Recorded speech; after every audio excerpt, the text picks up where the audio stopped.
ప్రశాంతమైన మనసు మన పిల్లలది. చూడండి వాళ్ళు ఎలా ఆడుకుంటున్నారు, ఎలా ఆడుకుంటూ కేరింతలు కొడుతున్నారు. మరి ఈ ప్రశాంతమైన మనస్సు కలిగినటువంటి పిల్లల మనసుల్లో మనం విషయాన్ని నింపవచ్చు. ఎందుకంటే వారికి కులం తెలియదు, మతం తెలియదు. వారి మనసుల్లో ఎలాంటి కల్మషం లేనటువంటి పిల్లల హృదయాలను మనము రాను రాను కులము నీదని, మతము ఈదని వాళ్ళ మనుషులను కలుషితం చేసి, ఒకరినొకరిని కలవకుండా చేసి, బంధాలు అనుబంధాలు పెరగకుండా చేసి, మరి జీవితంలో అశాంతి, మరి ప్రశాంతత లేకపోవడం,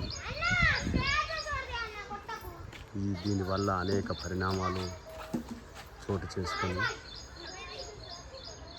మనిషి చివరికి మోక్షం లేకుండానే మనిషి జీవితంలో కనుమరుగవుతున్నాడు. దయచేసి కల్మషం లేని పిల్లలకు ఈ భారతదేశంలో ప్రతి భారతీయుడు కుటుంబ సౌకర్యుడే. ప్రతి భారతీయుడు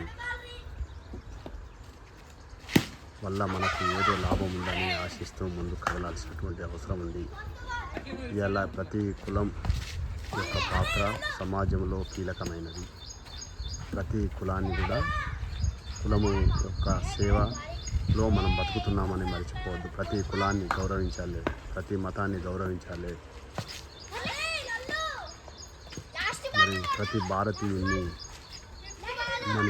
మనం గర్వంగా చూడాలి. ప్రతి భారతీయుడు కనబడితే గర్వంగా ఉప్పొంగిపోవాలి. భారతదేశం అంటే మరి చచ్చిపోవడానికి కూడా సిద్ధపడాలి. భారతదేశం ఏమిచ్చింది? ఈ గడ్డని కంటే మంచి భవిష్యత్తునిచ్చింది, ఇలా భద్రత గల భవిష్యత్తునిచ్చింది. ఈ భారతదేశం కోసం ఇలా సేవ చేస్తున్నా, అభివృద్ధి చేస్తున్నా ప్రతి ఒక్కరికి సలాం చేస్తున్నామని చెప్పి సందర్భంగా తెలియజేస్తున్నాను. చూడండి, పిల్లలను చూసి ఇప్పుడు పెద్దలు నేర్చుకోవాల్సిన పరిస్థితి ఉంది. వారికి ఎలాంటి కల్మషం లేనటువంటి మనసుల్లో మనం అన్నిటినీ కల్మషం గల విషయాలను మాట్లాడి